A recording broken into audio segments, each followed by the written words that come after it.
Hey, Anthem. We are back with you once again, going through the daily study guide and offering our thoughts and suggestions.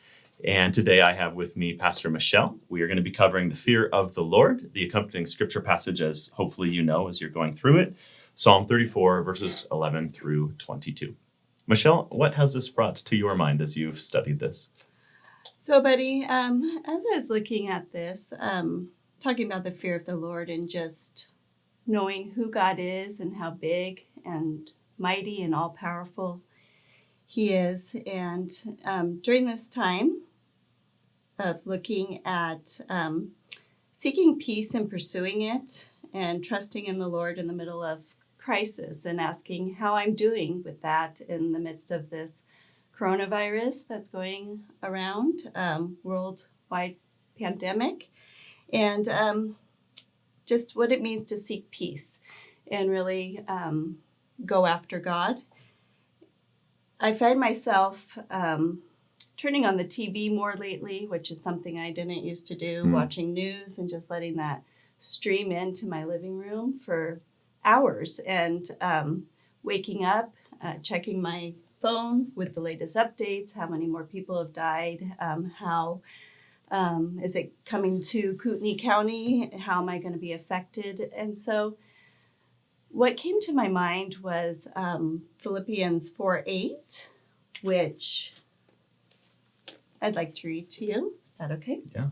So it says, "Finally, brethren, whatever things are true, whatever things are noble, whatever things are just, whatever things are pure, whatever things are lovely, whatever things are of good report, if there is any virtue and if there is anything praiseworthy, meditate on these things."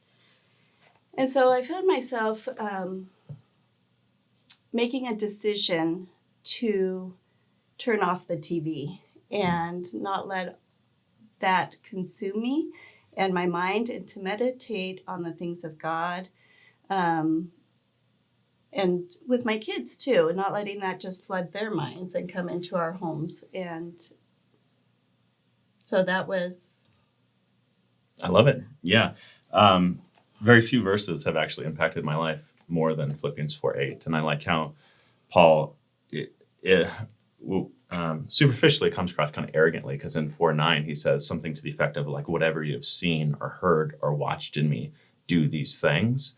And I like how Paul was confident enough in his maturity in the Lord that not only did he encourage people to live in the peace of God and to let that rule their minds, as he talks about, think upon these things, but Paul was modeling that, and how even as we as parents with kids locked in our homes, that we have the opportunity to model that peace also, that there's like this healthy fear of the Lord, the reverence, and kind of paradoxically, there's this peace that comes with the fear of the Lord, whereas the fear of the world, man, it just really undoes us.